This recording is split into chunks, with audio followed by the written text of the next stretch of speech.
Hello viewers, আমরা আজকে ঘুরতে ঘুরতে হয়তোবা একটা নতুন চাষাবাদের সামনে আসছি। এখন আপনাদের সামনে একটু কথা বলবো যে আসলে এই বিভিন্ন জায়গায় পেঁপে চাষ হচ্ছে এবং আগাম একটা সিম বাগান দেখছি, সিমটাল।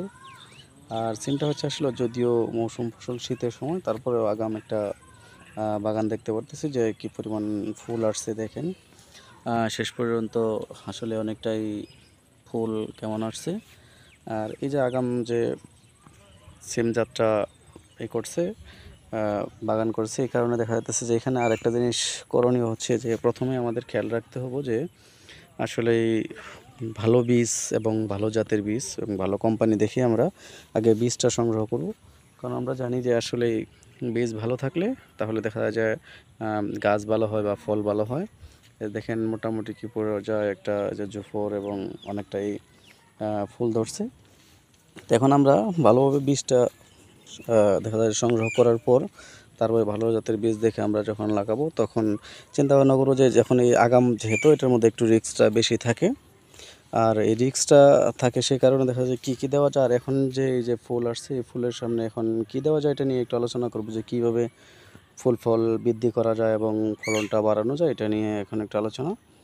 তো সেই সঙ্গে আরেকটা কথা বলে নিই, যে সকল ভাই এবং বোনেরা আমার ভিডিওগুলো দেশ এবং দেশের বাইরে থেকে ফলো করছেন এবং রেগুলার দেখছেন, তাদের সুস্বাস্থ্য এবং দীর্ঘায়ু কামনা করে শুরু করছি। তো এই যে দেখতে পাচ্ছি যে আমরা যে ফুল ফল এরকমভাবে আসছে এবং ছোট গাছে দেখেন গাছের শেষ পর্যন্ত।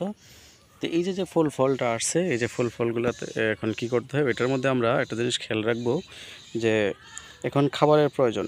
কারণ এই গাছটা মোটামুটি একটু সুস্থ দেখতেছি, আর এই সুস্থ গাছে এখন একমাত্র খাবারটাই বেশি প্রয়োজন। আর যখন খাবারটা দিয়ে দিব তখন কিন্তু আসলে গাছ থেকে ভালো ফলন আশা করতে পারি আমরা।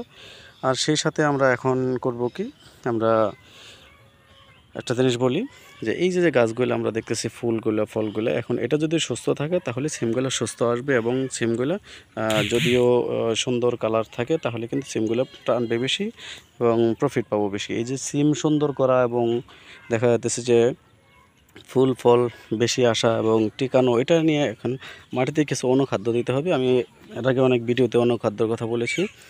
আর অনুখাদ্যটা সব ক্ষেত্রেই প্রয়োজন, সব খাবার বা সবজিতেই প্রয়োজন। তা আমরা এই অনুখাদ্যটা আমরা কী করব, দেখা যাচ্ছে যে এই যে যে অনুখাদ্যটা এটা আমরা যখন সার প্রয়োগ করব, সার প্রয়োগ করার সময় আমরা 1 কেজি থিওবিট যেটা সালফার, 1 কেজি সালফার দিয়ে দিব বাকিদের 30% বা 33%তে।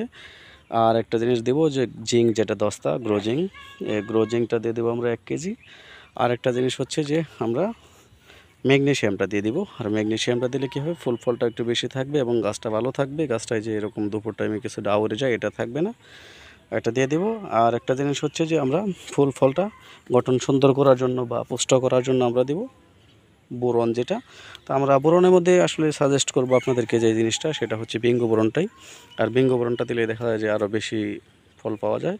সেজন্য আপনাদের সকলকে বলবো আমরা বিঙ্গ বোরনটা দিয়ে দেবেন। এই হচ্ছে আলোচনা সিম নিয়ে। সকলকে ধন্যবাদ। আসসালামু আলাইকুম।